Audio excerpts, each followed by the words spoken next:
The Shark Deck.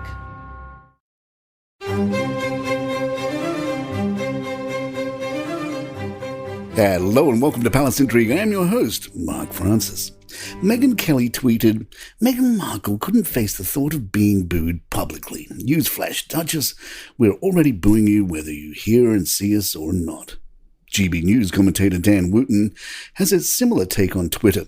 So Meghan bottles it, leaving Prince Harry to attend the coronation alone in order to avoid boos from angry Brits in the crowd. But how sad to deny the king the chance to see his two grandchildren who will remain in California.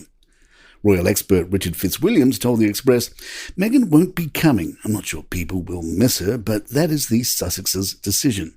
It was always certain one of them would come. We knew Harry would come one way or the other. They've taken long enough to decide.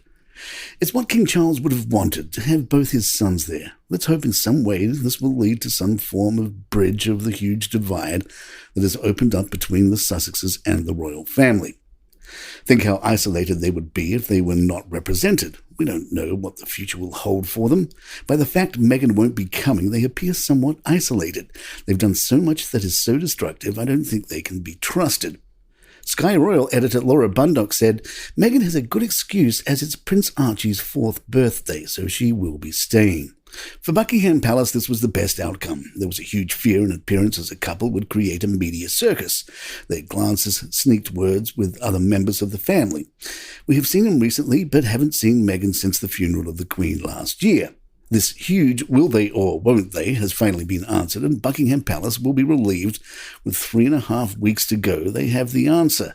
There were suggestions in newspapers that was causing the seating plan inside the Abbey to be up in the air. Podcast host Kinsey Schofield told The Express, I think Harry and Meghan's behaviour screams of entitlement. Robert Jobson's story of a 30-year-old man cursing at his elderly father over financing his wife's wardrobe is beyond champagne problems. It sounds ripped from a Succession script. It's so hard for normal people to process.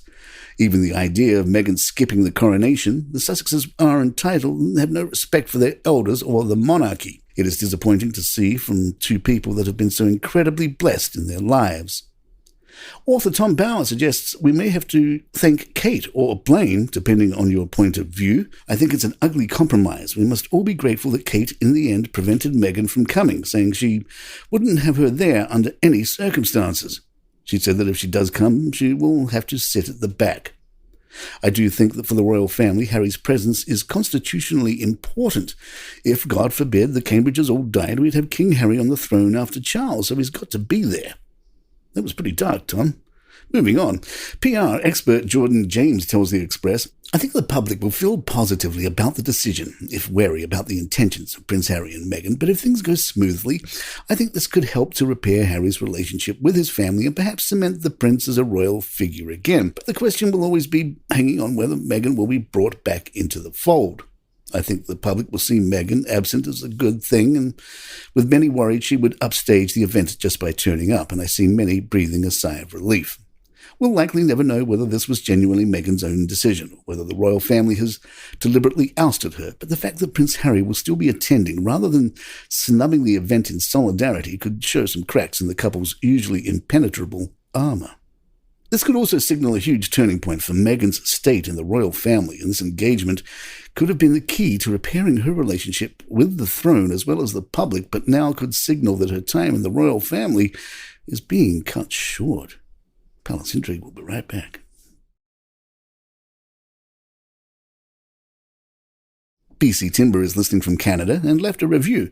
Great podcast, great daily royal family review. Keep them coming. 5 stars. Thanks, BC Timber.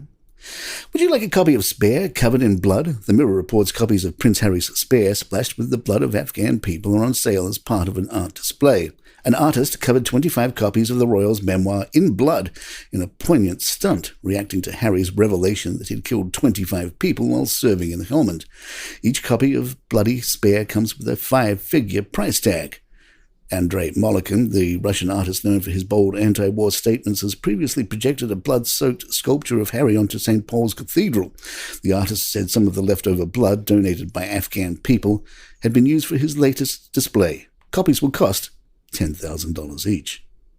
And there you have it. If you'd like to email us, our address is thepalaceintrigue@gmail.com. Please follow us on Spotify, iTunes, Google Podcasts, YouTube, or wherever you get your favourite shows. I'm Mark Francis. My thanks to John McDermott. This is Palace Intrigue. Good times.